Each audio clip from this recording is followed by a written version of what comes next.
Friends, welcome to my channel. ఈరోజు నేను cabbage pakodi చేస్తున్నా.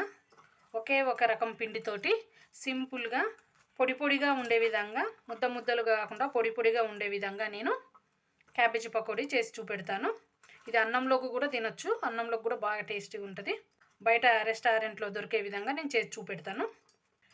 క్యాబేజీని ఇలా విడివిడిగా కట్ చేసుకొని ఇట్లా విడివిడిగా చేసేసుకొని పక్కన పెట్టేసుకుందాం. 1 స్పూను కార్న్ఫ్లోర్, ఉప్పు, కొంచెం అల్లం వెల్లుల్లి పేస్ట్, కొంచెం కారం, కొంచెం గరం మసాలా.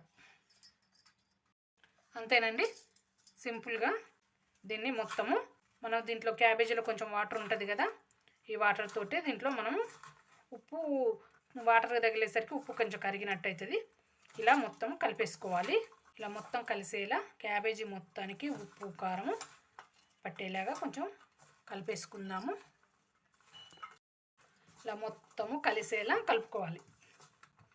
చూడండి, ఇలా మొత్తం ఇట్లా కలిసిపోయి నీళ్ళు అవసరం లేకుండానే మొత్తం కలిసిపోయింది. చూడండి ఇలా.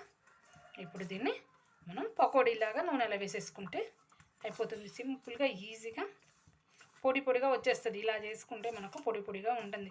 అన్నంలో మనం పప్పులు సాంబార్లు ఇలాంటివి చేసినప్పుడు అన్నంలో తినడానికి బాగా రుచిగా ఉంటుంది. ఈ విధంగా చేద్దాం. ఇప్పుడు మనం డీప్ ఫ్రై చేసేసుకుందాం. కడాయి పెట్టేసి కొంచెం నూనె వేసుకుందాం. నూనె వేడైందా లేదు చూసేసి, నూనె వేడైంది కదా. ఇప్పుడు ఇవి మనం ఇలా కలిపేసుకున్నాం కదా, దీన్ని విడివిడిగా ముద్దలు కాకుండా ఇలా విడివిడిగా వేసుకోవాలి.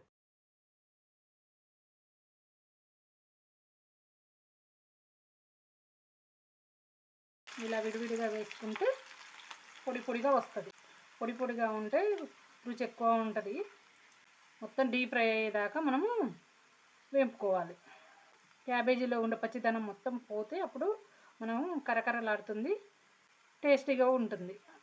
4-5 రోజులు అయినా కూడా బయట ఉంచినా 4-5 రోజులు ఖరాబ్ కాకుండా ఉంటుంది. ఫ్రై అయిపోయింది కదండి. చూడండి, బ్రౌన్ కలర్లోకి వచ్చేసింది. పొడి పొడిగా బ్రౌన్ కలర్కి వచ్చింది. చూడండి, తీసేద్దాము.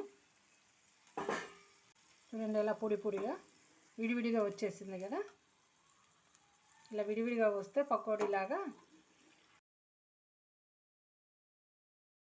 మిగిలిన పిండిని కూడా ఇలా పొడి పొడిగా వేసేస్తున్నాం.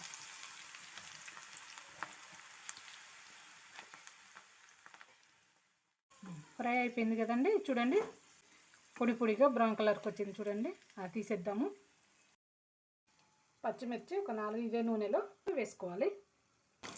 పచ్చిమిర్చి కొంచెం ఫ్రై అయితే సరిపోతుంది. టేస్టీ ఉంటుంది కదా, దాంట్లో తినేస్తే సరిపోతుంది. తీసేసుకుందాము. కరకరలాడే క్యాబేజీ పకోడీ రెడీ అయిపోయింది. చూసారుగా ఎంతో ఈజీగా ఉందో. మా ఛానల్ని సబ్స్క్రైబ్ చేసుకోండి, లైక్ చేయండి, కామెంట్ చేయండి. Thank you.